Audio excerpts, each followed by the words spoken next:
সবসময় শাহাদাতের তামান্না আমাদের কি রাখতে হবে, কারণ আমার দেশ, আমার জাতি, আমার ইসলাম, আমার ধর্মকে রক্ষা করার দায়িত্ব আমার।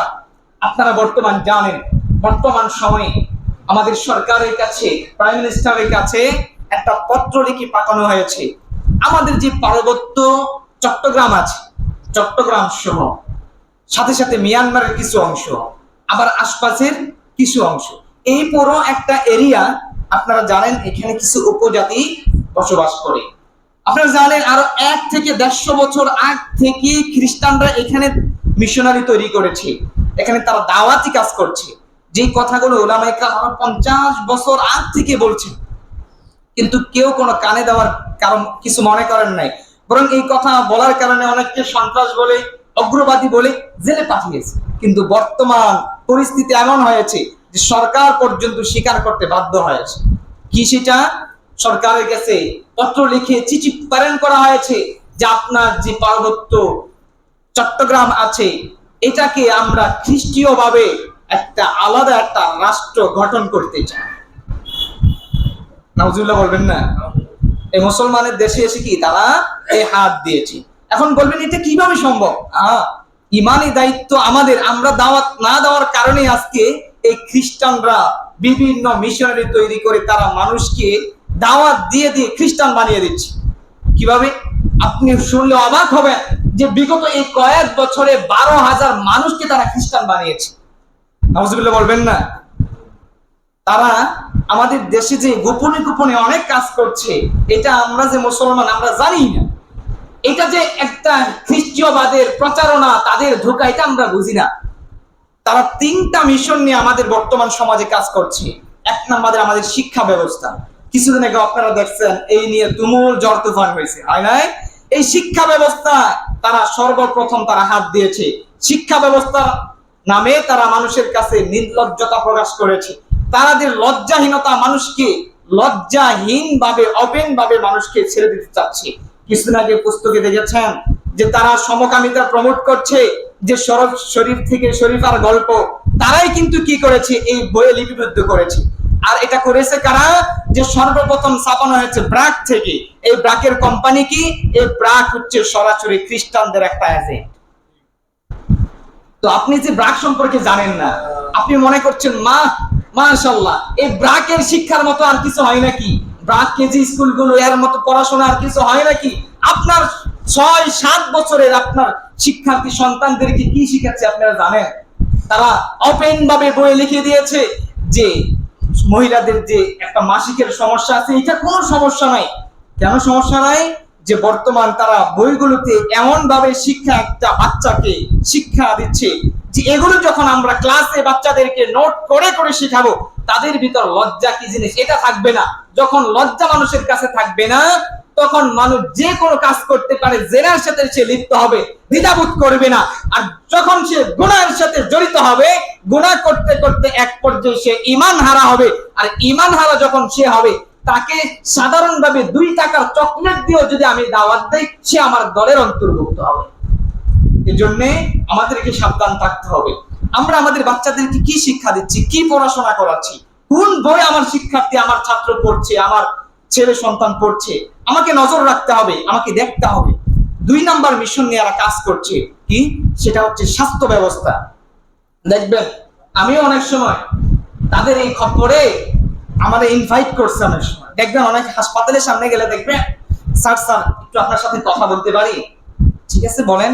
আপনাকে একটা কার্ড দিবে, যে কার্ডটা আপনি দিলাম, আপনার নামটা দেন, আপনার বাবার নাম দেন, আপনার অ্যাড্রেসটা দেন, পূর্ণ অ্যাড্রেস আপনার নেবে।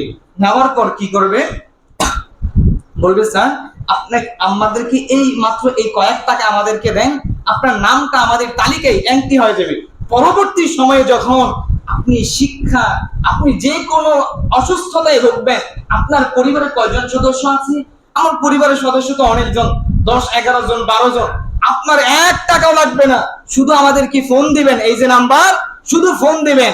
আমাদের কোম্পানির পক্ষ থেকে আপনাকে কি একবারে বিনামূল্যে চিকিৎসা করা হবে, যত বড় রোগী হোক। কিন্তু এই ব্যক্তি যখন এই একটা টোপ পাইছে, কথায় আছে বাঙালি যদি মাগনা আলকাতরাও পায়, এটাও নাকি মাথায় মাখায়।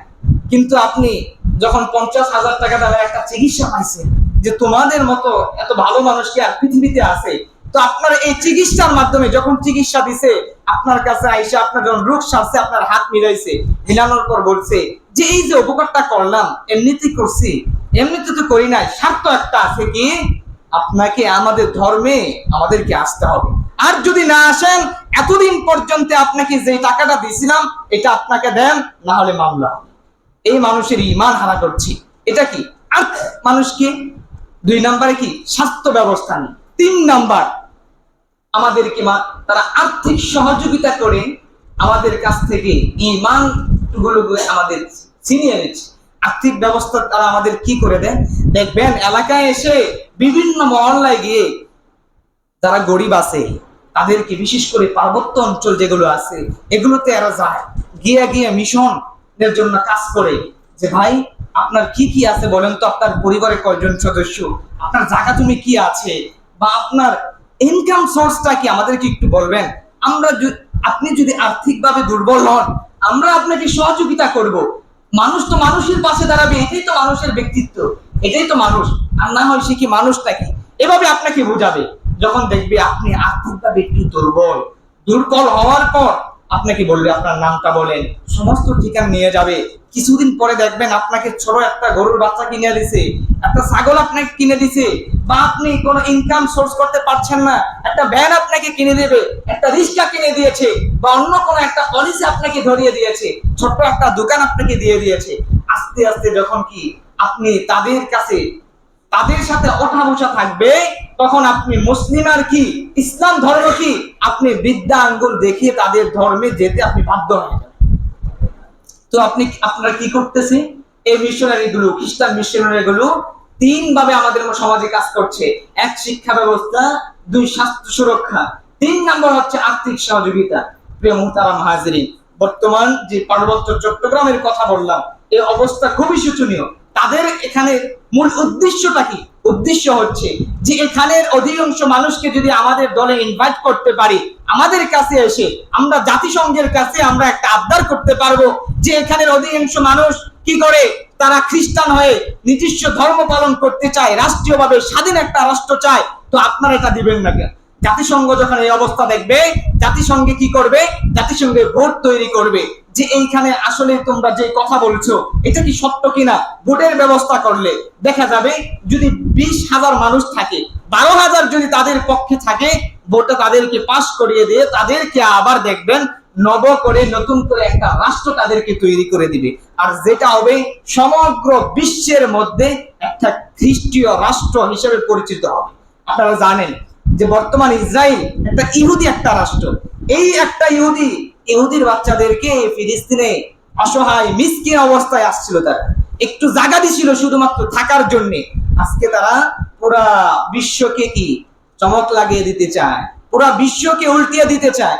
তো আপনার আমাদের এই কি সামর্থ্য আছে, আমার এই কি ধারণা আছে যে খ্রিস্টানরা আমাদের এই পার্বত্য চট্টগ্রামে আসে, আমাদের দেশ যে সুরক্ষা থাকবে, এই দেশের মানুষ যে মুসলিম হিসাবে থাকতে পারবে, ইমানকে সুরক্ষা থাকতে পারবে, এর কোনো সার্টিফিকেট নাই, ঠিক না? এই জন্য আমাদেরকে সবসময় রাখতে হবে যে উলামা ইকরাম কি বলেন, যদি জিহাদের ডাক আসে ইনশাআল্লাহ আমাদেরকে প্রস্তুত থাকতে হবে। আপনি মনে করেন না শুধুমাত্র ওই যে জিহাদ আগে 1400 বছর আগে সরকারে আলেম করছিলেন জিহাদ শেষ না, জিহাদ কিয়ামত পর্যন্ত থাকবে। আপনার নিজের দেশকে, নিজের মাতৃভূমি আপনার রক্ষা করা আপনার নিজ দায়িত্ব, আপনার ঈমানি দায়িত্ব। আপনাকে এমনি বলে নাই, আল্লাহর হাবিব সাল্লাল্লাহু আলাইহি ওয়াসাল্লাম বলেছেন, কোন ব্যক্তি যদি এক রাত্র মুসলিম রাজ্যের যে সীমানা আছে এটা যদি পাহারা দেয়, আল্লাহ রাব্বুল আলামিন তাকে 2 কেরাত সওয়াব দান করেন। আর 2 কেরাতের পরিমাণ কত? 1 কেরাতের পরিমাণ হচ্ছে 1 উহুদ পাহাড় সমান। সুবহানাল্লাহ বলবেন না? তো আমরা আমাদের রাজ্য, আমাদের দেশকে রক্ষা করার জন্য আমরা প্রস্তুত আছি তো ইনশাআল্লাহ। আল্লাহ রাব্বুল আলামিন আমাদের ঈমানি পাওয়ারকে বাড়িয়ে দেন এবং সর্বহালতে যেন আমরা ঈমান অবস্থায় থাকতে পারি। আল্লাহ যেন আমাদের দেশকে রক্ষা করেন, জাতিকে রক্ষা করেন, সেই ফিকির সবসময় করা এবং আল্লাহর কাছে বেশি বেশি দোয়া করা। আল্লাহ রাব্বুল আলামিন আমাদের সকলকে বুঝার তৌফিক দান করেন। মিনাল্লাহি ফাতহুন করিব। ইন্নাল হামদালিল্লাহ إن الحمد لله نحمده ونستعينه ونستغفره ونؤمن به ونتوكل عليه ونعوذ بالله من شرور أنفسنا ومن سيئات أعمالنا من يهده الله فلا مضل له ومن يضلل فلا هادي له أي فلن تجد له وليا مرشدا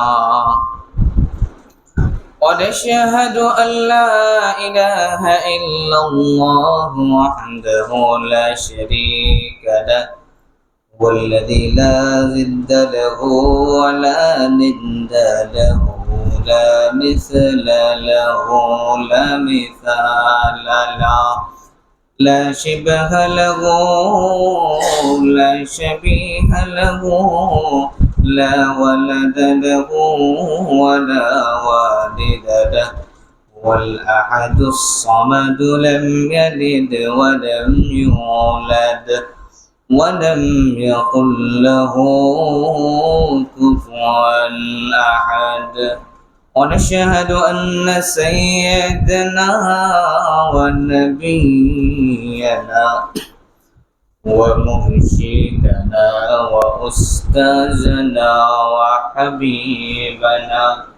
وحبيب ربنا وطبيبنا وطبيب أرواحنا ومولانا محمدا عبده ورسوله أما بعد فقد قال الله تبارك وتعالى في كلامه المجيد أعوذ بالله من الشيطان الرجيم بسم الله الرحمن الرحيم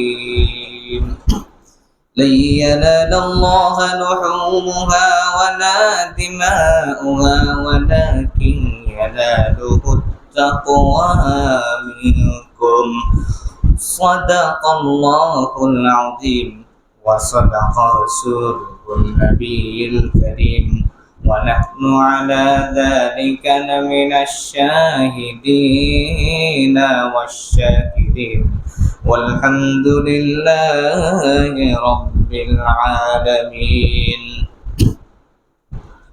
মুআজ্জিজ মুহতারাম সম্মানিত মুসল্লিয়ান ইকরাম, যে আল্লাহ জাল্লা শানুহু আমাকে আপনাকে দুনিয়ার হাজারো লক্ষ কোটি মানুষ থেকে যাচাই করে বাছাই করে রব্বে কারিমের ডাকে সাড়া দিয়ে তার পবিত্র ঘর মসজিদে আসার মতো তৌফিক দান করেছেন, সেজন্য জোরে সোরে দিল উজাড় করে শুকরিয়া জ্ঞাপন করে বলি আলহামদুলিল্লাহ। আল্লাহ রাব্বুল আলামিনের ইচ্ছা ছাড়া মসজিদে আসা যায় না। আপনি যে কোনো কাজ করবেন পৃথিবীর, আল্লাহ রাব্বুল আলামিনের ইচ্ছা লাগবে। আল্লাহ তো বলেই দিয়েছেন, মা তাসকুতু মিন ওয়ারাকাতিন ওয়ালা ইয়ালামুহা ইল্লা হু। যে পৃথিবীর বৃক্ষরাজির মধ্য থেকে কোন পাতাও যদি একটা জমিনে পতিত হয়, তারপরেও আল্লাহ রাব্বুল আলামিন এই পাতা সম্পর্কেও জানেন যে এই পৃথিবীতে একটি পাতা পড়েছে, গাছ থেকে একটি পাতা ঝরে গিয়েছে। এমনকি ওমা তাসকুতু মিন ওয়ারাকাতিন ইল্লা ইয়ালামু ওয়ালা হাববাতিন ফি যুলুমাতিল আরদি, এবং অন্ধকার এই মাটির নিচ থেকে আমরা বীজ বপনের পর যে ছোট ছোট যে চারা গজায়, আল্লাহ রাব্বুল আলামিন এই ছোট্ট চারা সম্পর্কেও তিনি জানেন। তার মানে কি, পৃথিবীতে যা কিছু হয় সব কার জানা আছে? আল্লাহ তাআলার জানা আছে। আমি আপনি মসজিদে আছি, এটা জানেন কে? আল্লাহ। যারা বাজারে আছে, এটা জানেন কে? আল্লাহ জানে। তো আল্লাহ যে আমাদেরকে মসজিদে আছে এটা জানে, এটা ভালো নাকি যারা বাজারে আছে তারা ভালো? আমাদেরটা ভালো না? অবশ্যই। কারণ এই মসজিদ হচ্ছে এমন একটি ঘর, যে ঘর সম্পর্কে রাসূলুল্লাহ সাল্লাল্লাহু আলাইহি ওয়াসাল্লাম বলেছেন, পৃথিবীর মধ্যে সর্বোত্তম যে জায়গা, পৃথিবীর মধ্যে সবচেয়ে উৎকৃষ্ট সম্মানিত যে জায়গা, সেটার নাম হচ্ছে মসজিদ। আর পৃথিবীর মধ্যে সবচেয়ে নিকৃষ্ট, সবচেয়ে ন্যূনতম যে জায়গা, সেটার নাম হচ্ছে বাজার। কারণ কি? এই মসজিদে আসলে দ্বীনের কথা শোনা যায়, দ্বীনের কথা না শুনলে কোনো ইবাদত করা যায়, ইবাদত না করলেও মসজিদে বসে থাকলেও সওয়াব হয়। কিন্তু বাজারে যাইবেন, দ্বীনের ভালো কাজ তো আপনার দ্বারা হবেই না, বরং হয়তো বা আপনার টেলিভিশন দেখবেন, সিনেমা দেখবেন, নাটক দেখবেন, অথবা যদি টেলিভিশন সিনেমা না থাকে তাহলে কমপক্ষে যারা বিড়িখোর আছে মোটামুটি সবাই বিড়ি ধরাইল, মসজিদে বিড়ি ধরানো যায় যায় না। যদি তাও না করে কমপক্ষে অপরের দোষ কিভাবে মানুষের সামনে পেশ করা যায় এই চিন্তা কমপক্ষে করে। এই জন্য বাজার থেকে, মার্কেট থেকে, দোকান থেকে মসজিদ হাজার হাজার গুরুত্ব, ঠিক না? এই জন্য আল্লাহ রাব্বুল আলামিন আমাদেরকে মসজিদে নিয়ে আসেন। এই জন্য আবারও শুকরিয়া আদায় করে বলি আলহামদুলিল্লাহ। মুহতারাম হাজিরিন, গত জুমায় আমরা কুরবানি নিয়ে আলোচনা করছিলাম। কোন পর্যন্ত গিয়েছিলাম? হযরতে ইব্রাহিম আলাইহিস সালাম তার আপন প্রিয় পুত্র ইসমাঈলকে জবাই করেছিলেন রব্বে কারীমের সন্তুষ্টির জন্য, তাই না? এই কুরবানি এটা শুধুমাত্র হযরতে ইব্রাহিম আলাইহিস সালাম থেকে নয়, বরং এই কুরবানির সূচনা হয়েছে এই পৃথিবীর সর্বপ্রথম যে মানুষ হযরতে আদম আলাইহিস সালাম, ওনার দুইজন পুত্র সন্তান ছিলেন, একজন নাম হাবিল, আরেকজন নাম কি? কাবিল। এই দুইজনের মধ্য দিয়ে আল্লাহ রাব্বুল আলামিন এই কুরবানির সূচনা করিয়েছেন, এই পৃথিবীতে মানুষকে কুরবানি শিখিয়েছেন, ঠিক না? তো আমরা হাবিল কাবিলের কাহিনী গল্প তো অনেকেই জানি না, আবার অনেকে জানিও না, এই সহজ গল্প জানি না। আল্লাহ রাব্বুল আলামিন এই যে এই গল্প, এখান থেকে কি কুরবানির সূচনা হয়েছে। তারপর ধারাক্রমে একের পর এক যত নবী আসছেন সবাইকে আল্লাহ রাব্বুল আলামিন কুরবানির আদেশ করেছেন। এক একজনের পন্থা এক এক রকম ছিল। শেষ পর্যন্ত গিয়ে আমাদের যে সূচনা কুরবানির, সেটা হচ্ছে সাইয়েদনা ইব্রাহিম আলাইহিস সালাতু ওয়াস সালাম। গত জুমায় বলেছিলাম ইব্রাহিম আলাইহিস সালাতু ওয়াস সালামকে আল্লাহ কত বড় পরীক্ষা করেছেন। তো এই পরীক্ষা করার পরবর্তী সময়ে আমাদেরকে আল্লাহ রাব্বুল আলামিন একটা মেসেজ দিতে চান। আল্লাহ কি বলেন? আল্লাহ রাব্বুল আলামিন বলছেন, ওয়াতলু আলাইহিম নাবা বানি আদম বিল হক إذ قربا قربانا فتقبل من أحدهما ولم يتقبل من الآخر قال إنما يتقبل الله من المتقين। আল্লাহ রাব্বুল বলছেন, ও নবী, আপনি আপনার উম্মতের কাছে, সকলের কাছে হাবিল কাবিলের গল্প, দুই ভাইয়ের গল্পকে আপনি উপস্থাপন করেন। যখন আল্লাহ রাব্বুল আলামিন তাদের উভয়কে কুরবানির আদেশ করলেন, আদেশ করার পর যখন তারা উভয় কুরবানি করলো, আল্লাহ রাব্বুল আলামিনের মেহেরবানিতে একজনের কুরবানিকে কবুল করে নিলেন। ইন্নামা ইয়াতাকাব্বালুল্লাহু মিনাল মুত্তাকিন। আল্লাহ রাব্বুল আলামিন ওই ব্যক্তির কুরবানিকে গ্রহণ করেছে যে ছিল মুত্তাকি। আল্লাহ রাব্বুল আলামিন আমাদেরকে এই আয়াত দ্বারা একটা মেসেজ দিতে চান, বান্দা, কুরবানি শুধুমাত্র হবে আমার জন্য, শুধুমাত্র তাকওয়ার বিষয়, দুনিয়ার কোনো বিষয় কুরবানি না। কি না?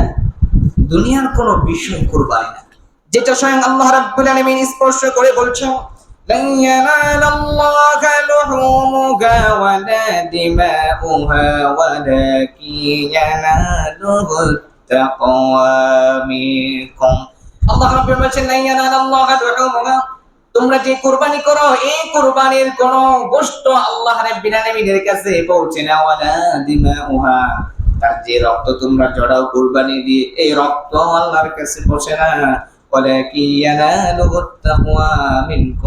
কিন্তু আল্লাহ রাব্বুল আলামিনের কাছে তোমাদের তাকওয়া পৌঁছায়।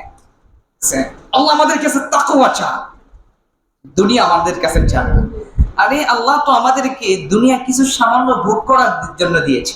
আচ্ছা, আপনি যদি কোটি টাকার মালিক হন, মালিক হওয়ার পরে আপনি কি করলেন? রাস্তা দিয়ে যাচ্ছেন, যাওয়ার পথে একজন মিসকিন আপনার দ্বারস্থ হয়েছে, বা আমাকে কিছু টাকা দেন, তো তাকে আপনি কিছু সাদাকা করেছেন, ধরেন আপনার 10 টাকা বা 20 টাকা আপনি দিয়েছেন, দেওয়ার পরে 2 দিন পরে কি এসে বলবেন যে তোমার আমি 10 টাকা দিছিলাম, এটা আবার ফেরত দাও?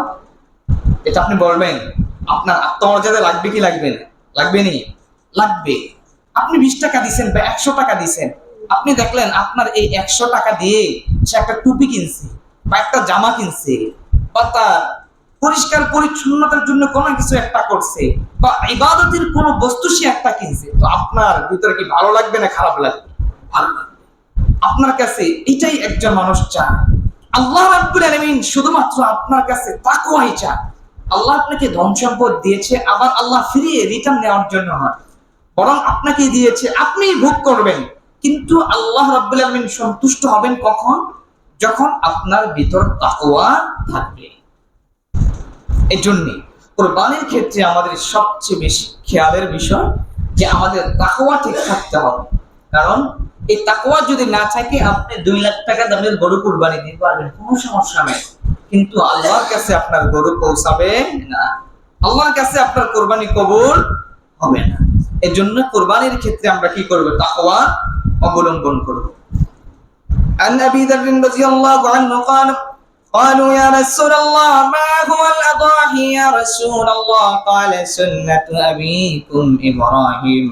قالوا فما لنا فيه يا رسول الله؟ قال بكل شعر حسنة. হযরতে আবু যর রাদিয়াল্লাহু তাআলা ওনার থেকে বর্ণিত, আল্লাহর হাবিব সাহাবায়ে কেরাম এভাবে ঘিরে ধরলেন, বললেন ইয়া রাসূলুল্লাহ, আপনি যে আমাদেরকে কুরবানি করার জন্য উৎসাহিত করেন, কুরবানি করার জন্য যে আমাদেরকে অনুপ্রাণিত করলেন, এই কুরবানিটা কি? মা হিয়াল আদওয়াহি, কুরবানি রক্ত ঝরানোর জিনিসটা কি? ক্বালা সুন্নাতু আবিকুম ইব্রাহিম, আমার উম্মত, এটা হচ্ছে তোমাদের পিতা ইব্রাহিমের একটা সুন্নাহ। তো সাহাবায়ে কেরাম আবার সাথে সাথে কোশ্চেন করলেন, ইয়া রাসূলুল্লাহ ফামা লানা ফিহি ইয়া রাসূলুল্লাহ, আমরা যে কুরবানি করব, এই কুরবানির বিনিময়ে আল্লাহ আমাদেরকে কি দিবেন? আমরা তো আল্লাহর জন্য কুরবানি করব, আল্লাহ আমাদেরকে দিবেনটা কি? তো আল্লাহর হাবিব সাল্লাল্লাহু আলাইহি ওয়াসাল্লাম এই কথার উত্তরে বলছেন, বিকুল্লি শা'রিন হাসানা ওয়া বিকুল্লি সাওফিন হাসানা, তোমরা যে পশুটা কুরবানি করবে, তোমাদের এই জবাইকৃত পশুর ভিতরে আল্লাহ রাব্বুল আলামিন যতগুলো লোম দিয়েছেন, যতগুলো পশম দিয়েছেন, প্রত্যেকটা পশমের বিনিময়ে আল্লাহ রাব্বুল আলামিন তোমাদেরকে একটা করে সওয়াব লিখে দেবেন। ফজিলত কি খুবই কম? আপনি একটা পশুর ভিতর কত কোটি লক্ষ কি হতে পারে, পশম হতে পারে, আপনি ভরতে পারেন। এখন বলবেন হুজুর এত সওয়াব কই রাখবো, গোডাউন তো খালি নেই। অনেকে অনেক সময় বয়ান শুনে হুজুরে বলছে কি যে একবার যদি আপনি সুবহানাল্লাহ বলেন, যে জমিন থেকে আসমান পর্যন্ত যা আছে পুরো ফাঁকা জায়গা বন্ধ হয়ে যায়। এখন পাবলিক বড় মারাত্মক, হুজুর আপনি না বলছেন সুবহানাল্লাহ একবার বললে জমিন থেকে আসমান সব ভরে যায়, তো আমি যদি এত আমল করি, এত নিয়াত করি, আমারটা যাইব কই? তো আর আমার কি করার দরকার নাই। দেখেন, আপনি যদি একটা 50 ওয়াটের এনার্জি লাইট যদি আপনার ঘরে ফিট করার পর একটা সুন্দর মোটামুটি আলো হবে না?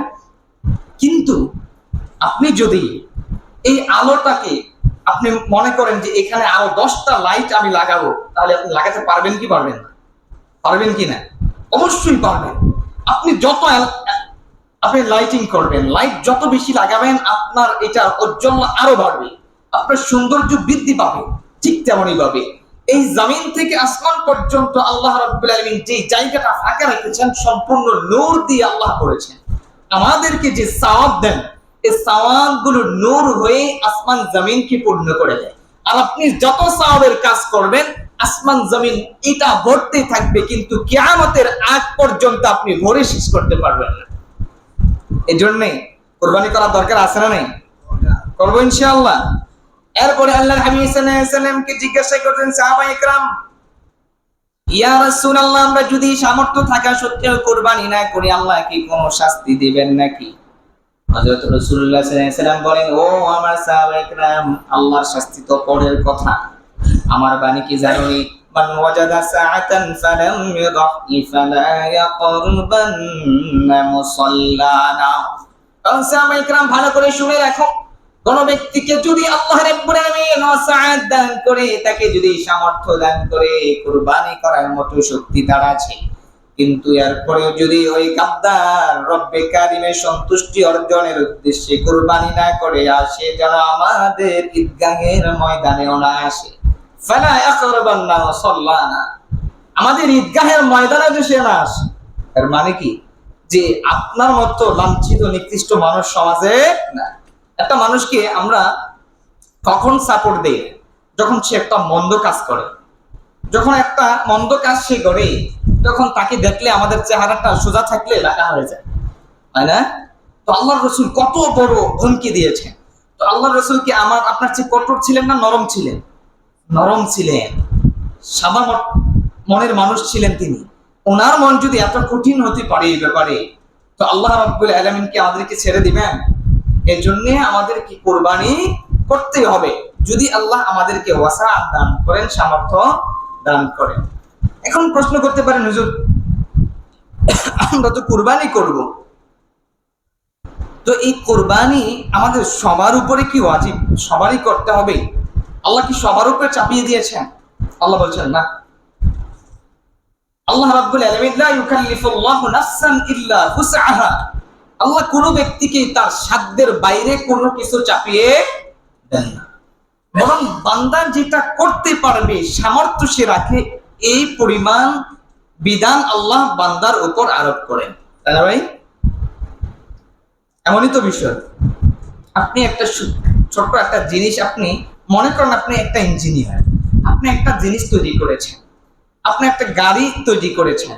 আপনি একজন ইঞ্জিনিয়ার হওয়ার পর আপনি বলতে পারবেন আপনি যে গাড়িটা বানিয়েছেন, এই গাড়িটা আপনার কতটুকু মাল বহন করতে পারবে, কয়জন যাত্রী নিয়ে এসে চলতে পারবে, কত কিলোমিটার ব্যাগে সে চলতে পারবে, আপনি জানবেন।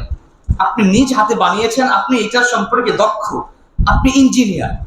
তো আপনি যদি একজন মানুষ হয়ে আপনার বানিত বস্তু, আপনি যেটা বানিয়েছেন এর সম্পর্কে সাধারণ সেন্স দিয়ে যদি আপনি বুঝতে পারেন, তো যেই রব আপনাকে বানিয়েছেন, হাজার কোটি লক্ষ বুদ্ধিজীবীকে দুনিয়াতে প্রেরণ করেছেন, ওই রব আপনাকে সৃষ্টি করেছেন, ওই রব আপনাকে কতটুকু পরিমাণ দিয়ে দুনিয়াতে প্রেরণ করেছেন, কতটুক দিলে আপনি সহ্য করতে পারবেন, কতটুক দিলে আপনি বিধান পালন করতে পারবেন, এটা বুঝেই তিনি বিধান দিয়েছেন, ঠিক না?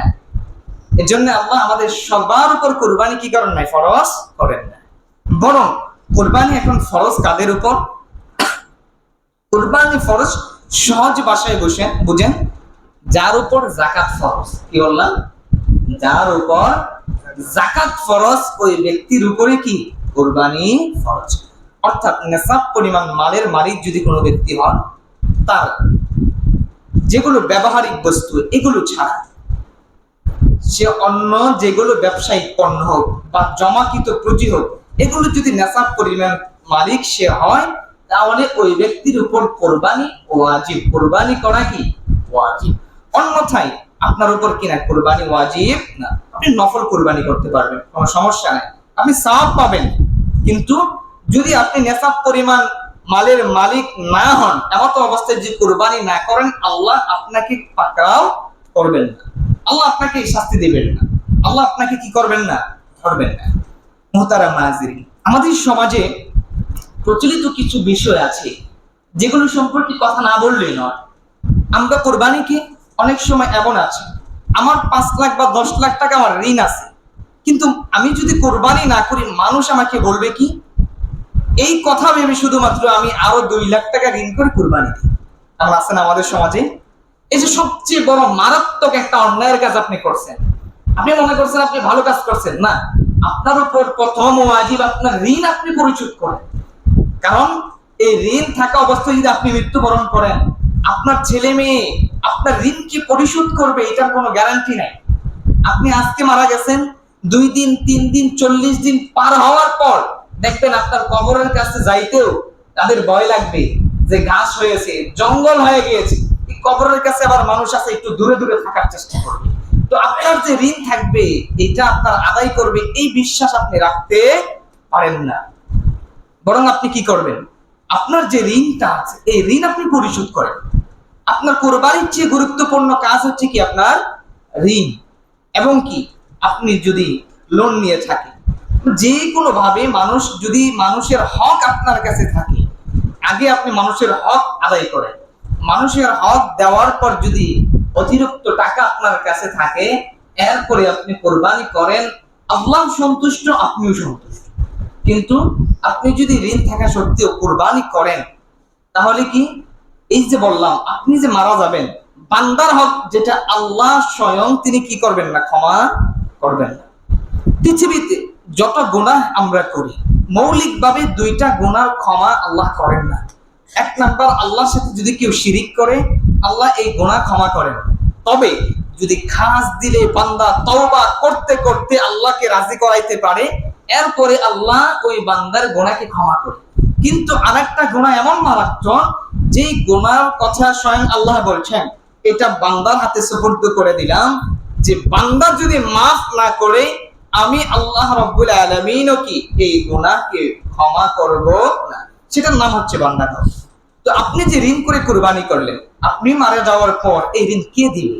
এই তো বললাম যে আপনার ছেলে, আপনার পরিবার, আপনার সন্তান, এদের উপর কোনো বিশ্বাস নেই। হ্যাঁ, এটাই বাস্তব কথা। আপনার টাকা যে পরিশোধ করবে, এটার কোনো বাস্তবতা নেই। দেখেন না, আমাদের সমাজে অনেক এমন ঘটনা ঘটছে যে পিতা মারা গেছে, ছেলের কাছে এসে বলছে যে বাজান, তোমার বাবার কাছে তো আমি 10 লাখ টাকা পাই, তো আপনি যে আমার বাবার কাছে টাকা পান, এর কোনো ডকুমেন্টস আছে? তো এই সামর্থ্য পরিমাণ ডকুমেন্টস না থাকার কারণে কি এই টাকাটা আর দেওয়া হয় না।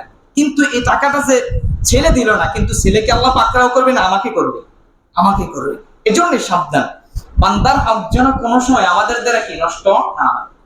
এখন আমার এই আলোচনা থেকে অনেকে কুরবানি থেকে বৈরাগ্য প্রকাশ করতে পারেন, যে হুজুর আপনি মনে কুরবানি করতে আমাদেরকে না করতেছেন। না করতেছি আপনাদেরকে না, কুরবানি করতে না করছি না, বরং আপনারা কুরবানি করবেন। আপনাদের অতিরিক্ত যে টাকা আছে, আপনাদের ভরণ পোষণের টাকার অতিরিক্ত যে টাকা আছে, আল্লাহ রাব্বুল আলামিন যে ওয়াসাআত দান করেছেন, এটা করবেন। আপনার ঋণ আছে 1 লাখ টাকা, আপনি কেন 2 লাখ টাকা ঋণ করে আপনি কুরবানি করবেন? আপনি 5,000 দিয়ে একটা বকরি কিনেন, আপনি 6,000 টাকা দিয়ে একটা খাসি ক্রয় করেন, ছোট্ট হোক আপনার কুরবানি, কোনো সমস্যা নাই। আল্লাহ তো আপনার কুরবানি কত বড় দিলেন এটা আল্লাহ দেখবেন না, আল্লাহ দেখবেন আপনার তাকওয়া। আপনি কুরবানির মাধ্যমে কি আল্লাহর কাছে চান, আল্লাহর কাছে যেটা চাইবেন আল্লাহ সেটাই আপনাকে দিবে। তো এই কুরবানির ক্ষেত্রে বড় ছোট কি নাই, কোনো পার্থক্য নাই। আবার আমাদেরকে কুরবানি থেকেও কি পিছপা হওয়া যাবে না। বর্তমান দেখেন না, সারা বছর দেখবেন ঘোড়া বলবেন, গরু বলবেন, মহিষ, হাতি, যা বলবেন, কুত্তা, শিয়াল, সবকিছু এরা খায়। কিন্তু যখন কুরবানি আসে, এদের অন্তরে দেখবেন পশুপ্রেম জন্ম নেয়, পশুপ্রেম জন্মায়, যে হাই মুসলমানের কুরবানির কারণে হাজার হাজার লক্ষ কোটি পশু আজকে মাটির সাথে মিশে যাচ্ছে। এরা পশু জবাই করছে, এদের শরীরে কোনো দয়া মায়া বলতে কিচ্ছু নেই। এই কুরবানি আসলে দেখবেন এদের অন্তরে প্রেম জাগে পশুর উপর। অথচ এরা পৃথিবীর সবচেয়ে নিকৃষ্ট জিনিস শুকর, এটাও এরা খায়, খায় না ভাই? কিন্তু কুরবানি আসলে এদের অন্তরে কি জাগে? পশু প্রেম জাগে। এটা আসলে ভালোবাসা না পশুর প্রতি, এটা শয়তানের ভালোবাসা। এটা কিসের ভালোবাসা? শয়তানের ভালোবাসা। আপনারা জানেন হিন্দুস্তানের বর্তমান মুসলিমদের অবস্থা কি, যে একটা পশু কুরবানি দিবে, কুরবানি করবে ওপেন ভাবে। অনেক জায়গায় এখনো আমাদের ইন্ডিয়াতে আছে যেখানে মুসলিমরা সরাসরি ভাবে কুরবানি করতে পারছে না, বিধান পালন করতে পারছে না। কুরবানি ফরজ হয়ে আছে, সরাসরি ওপেন ভাবে কুরবানি করতে পারছে না, আল্লাহর বিধান কি সে কি করতে পারছে। কিন্তু তাদেরকে গিয়ে দেখেন, বললাম যত নিকৃষ্ট প্রাণী আছে, কুত্তা পর্যন্ত এরা খায়, এরা শুকর খায়, যে শুকর নাকি সত্তাগত ভাবে না পায়। পৃথিবীর সবচেয়ে নিকৃষ্ট প্রাণীর নাম হচ্ছে শুকর, এই শুকর এরা খায়। কিন্তু গরুর ক্ষেত্রে যখন মুসলিমরা গরু কুরবানি দিতে যায়, তখন তাদের অন্তরে কি পশু প্রেম জন্মায়। এই জন্য এদের কথা কান দিয়া, এত সুন্দর একটা পশু, এটার আমি জবাই করে দিব। আরে ইব্রাহিম নিজের পুত্র সন্তান, যে সন্তান 80+ বয়স, এরপরে জন্মগ্রহণ করছে, আল্লাহ সন্তুষ্টির জন্য মাটিতে শোয়া দিছে। ইব্রাহিম ছেলেকে জবাই দেওয়ার জন্য চাকু ধার দিয়ে গলায় লাগিয়েও দিয়েছে শুধু রবের সন্তুষ্টির জন্য। আর সাধারণ একটা পশু আল্লাহ সন্তুষ্টির জন্য আমরা নিজেদেরকে কুরবানি দিতে প্রস্তুত, আর পশু তো আমাদের কাছে কিছুই না, ঠিক না? এজন্য কুরবানির প্রতি আমাদেরকে উৎসাহ থাকতে হবে, কারণ যে উৎসাহ না থাকে এটা একটা উৎসাহের বিষয়, আনন্দের বিষয়। আল্লাহ হাবিব সাল্লাল্লাহু আলাইহি ওয়াসাল্লাম বলছেন যে এই জিলহজের 10ম তারিখে, এই হজের দিন, যেদিন নাকি আরাফার ময়দানে মানুষ একত্রিত হয়, এই কুরবানির দিন এত গুরুত্বপূর্ণ একটা দিন যে এই দিনে সবচেয়ে বড় আনন্দের বিষয় হচ্ছে কুরবানি। দেখবেন কুরবানির ঈদের দিন আমাদের কুরবানি দিতে, এই কুরবানির পশুটা জবাই করতে সবচেয়ে বেশি আনন্দ লাগে না ভাই? এর মতো আনন্দের দিন আমার মনে হয় আমার জীবনে পাইনি। কুরবানি দিতে যে কি একটা মজা লাগে, কুরবানির গোশত কাটতে, তারপরে আশপাশে কুরবানি কারা দিছে দেখতে যাওয়া, অত্যন্ত আনন্দের একটা বিষয় আমাদের কাছে, আমাদের খুশির দিন। আর আমাদের খুশির দিন দ্বারা কি করতে চায়? বিলীন করে দিতে চায়। এই জন্য মানুষের কথায় কি কান দেওয়া যাবে না। মুহতারাম হাজিরিন, বর্তমান আমাদের দেশ আপনারা জানেন 92% মুসলমানের দেশ, তাই না? এছাড়া আরো বিভিন্ন ধর্মাবলম্বী আছে, তাদেরকে কখনো আমরা চর্চা করছি যে আমরা 92%, তোমরা যেটা ইচ্ছা সেটাই করতে পারবা না, অপেন ভাবে মন্দিরে পূজা করতে পারবা না, খ্রিস্টীয় ধর্মে পালন করতে পারবা না, গির্জায় গিয়ে নমনম করতে পারবা না। কোনোদিন বাধা দিছি আমরা? কিন্তু এই হিন্দুস্তানে কেন বাধা দেওয়া হয়? প্রশ্নের বিষয়ে। এই জন্য আমাদেরকে জেগে উঠতে হবে। আমরা যদি শক্তিশালী হই, কোন বাতিল শক্তি আমাদের কাছে আমাদেরকে পরাজিত করার মতো সাহস রাখে না। আপনারা বর্তমান জানেন, নিউজ শুনিয়ে দেওয়া এটা আমাদের উপর ওয়াজিব, কারণ আপনারা জানেন না, আপনাদেরকে উদ্যম করা, আপনাদেরকে মেসেজ দেওয়াই আমাদের কর্তব্য। কারণ আমি যদি আপনাকে না জানাই, ইমানি শক্তি যদি আপনার ভিতর না আসে, শাহাদাতের তামান্নাই যদি আপনার ভিতর না আসে, যদি জাগ্রত না হয়, আপনার পাক্কা মুমিন হতে পারবেন না।